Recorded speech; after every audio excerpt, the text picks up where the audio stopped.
Welcome to Africa channel. Don't forget to like the video and subscribe to help us. The Defender 130 Outbound deletes third-row seating to accommodate more adventure gear. The 2024 Land Rover Defender 130 Outbound is a mouthful to say, but it might be our favorite variant of the three-row SUV yet, with a 13.4-inch increase in length over the 110 but without the additional seating capacity of the normal 130. For anyone looking for bigger adventures with more gear instead of more people, that's a huge plus. And as a daily driver, it's just plain more room. Without the third row, it has a flat cargo area similar in size to those of compact pickup trucks like the Ford Maverick and Hyundai Santa Cruz, but in a nicely finished and enclosed package. To top it off, the Outbound remedies some aesthetic complaints we had about the 2023 Defender 130 when we first got our hands on one. If the added cargo space gets you excited, the Outbound is a no-compromise approach to a more capable Defender. Same great off-road skills, same great road feel, but volume behind the second seat jumps from 35.8 cubic feet to 43.7. Not much else changes inside after dropping the extra seating and adding extra tie-down points, but the Outbound set of Goodyear Wrangler Duratrack all-terrains bumped the dynamic roof carrying capacity to 370 pounds. That's a 150-pound increase from Defenders equipped with all seasons. After installing the optional Expedition roof rack, 291 pounds of gear can be safely secured up top. The Goodyears had no adverse effect on ride quality, but wheel and tire size being equal, we'll give a nod to the standard adaptive air suspension for taming the 3-ton SUV on the road. Stopping from 60 miles per hour happened in 121 feet, which is perfectly in the middle of the two all-season options we tested on a 2024 Defender 130X Dynamic SE and a 2023 Defender 130 First Edition. The 20-inch double 5-spoke wheels in gloss black are an upgrade from the blah single 5-spoke offering, and the tire and wheel combo adds some aggression that the Defender wears well. Outbound gets the potent 3.0-liter turbocharged i6 mild hybrid P400, cranking out 395 horsepower and distributing 406 pounds-to-foot of torque to all four wheels to take it to 60 miles per hour in 6.4 seconds. A quarter mile disappears after 14.8 seconds at 94.6 miles per hour. These numbers support the 7,450-pound gross vehicle weight capacity and 8,201-pound max towing capacity. The result around our racetrack in a bottle didn't impress us like the straight-line performance did, but the Outbound performed better than other P400-powered Defender 130s we've run. The $1,250 off-road package with upgraded rear differential and torque vectoring improved handling over the others. Completing a lap in 28.7 seconds at a 0.59 grams average made it a full second quicker, with a 0.71 grams average around the skid pad. After nixing the stability and traction controls, we still experienced an aggressive speed cut to 35 miles per hour during the turns and until the wheel was dead straight again. We noticed this on every Defender we tested so far, and it was time to find out why. As it turns out, there is a third, always-on system lending a watchful eye: roll stability control, RSC. The RSC monitors vehicle speed, lateral acceleration, steering input, and throttle input to keep the tires from reaching for the sky. It's a blanket calibration that doesn't account for current gross vehicle weight, passenger count, roof load, or every other possible permutation of vehicle loading conditions. Now, remember that 370 pounds of rack and gear you can carry way up high, on the roof? It isn't going to be the first thing on your mind during sudden or evasive maneuvers, so the controls work to rein the vehicle in before it becomes a problem.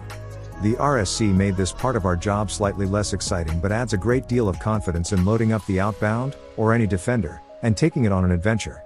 Even if that adventure is just filling the cargo area at your favorite members-only warehouse shopping center between expeditions. Most marketing materials show the Outbound as a ready-to-go overlanding rig with a roof rack, side-mounted storage bin, and side-mounted ladder. Unsurprisingly, these aren't included in the Outbound's $85,975 base price. You can order the optional Explorer pack, which includes the storage bin and roof rack, or the Adventure pack with the bin on any Defender. The latter is only a standalone accessory. This was the prime opportunity to offer all three as an inclusive package for the Outbound to simplify the process.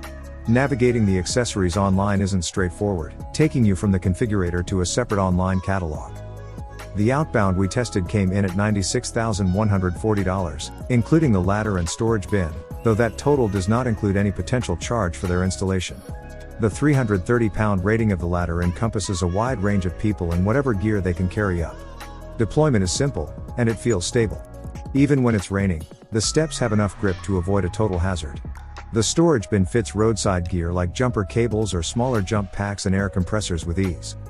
The mounted accessories are useful for the target crowd, but they also break up the awkwardness of the extension and huge rear overhang of the 130. There now exists something in a place that always looked like something belonged. Neither object is intrusive in daily driving, staying out of the view of the side view mirrors. There isn't much to dislike about the Outbound, and judges voted the 2021 Defender 110P 400 SE Motor Trend 2021 SUV of the year when it debuted for a reason, but it still has some small bugs we'd like to see worked out. Last year, we found Apple CarPlay to be unreliable, and Bluetooth connections were spotty, too. Spending time with Android Auto instead, it was equally unreliable but at least defaulted back to a Bluetooth device and kept our music going. But the Bluetooth worked too well. After shutting the Outbound down, exiting, and walking 100 feet away, our phone remained connected and kept connecting through multiple phone calls. The hardware seems to work well, but the software needs to be fixed. The next one is admittedly tiny, but luxury vehicles at this price point open themselves to such complaints. The gas cap has a nice secure spot to sit in the fuel door so it doesn't dangle against, say, the $600 Carpathian gray paint is on our vehicle. But the tether is too short. Like, half of an inch. Just extend it, okay? Easily remedied items like this go a long way toward the perception of quality, which is great otherwise. Our editors are split regarding the physical controls inside, so many of you will be, too. Once you figure them out, they are simple, don't require a lot of extra steps, and work well. But the temperature control, fan speed, seat heating, and drive mode selection are all controlled with the same rotary dials. It's intuitive enough and keeps the center console from being overly cluttered, but they aren't for everyone. We still recommend giving them a fair shot, because we like just about everything else about the interior. The only thing that separates the Outbound from any other Defender 130 is the lack of a third row. There aren't any other options exclusive to the model, and they all have the same well-executed interior that feels surprisingly luxurious even with plastic floors and durable materials. That's hard to pull off.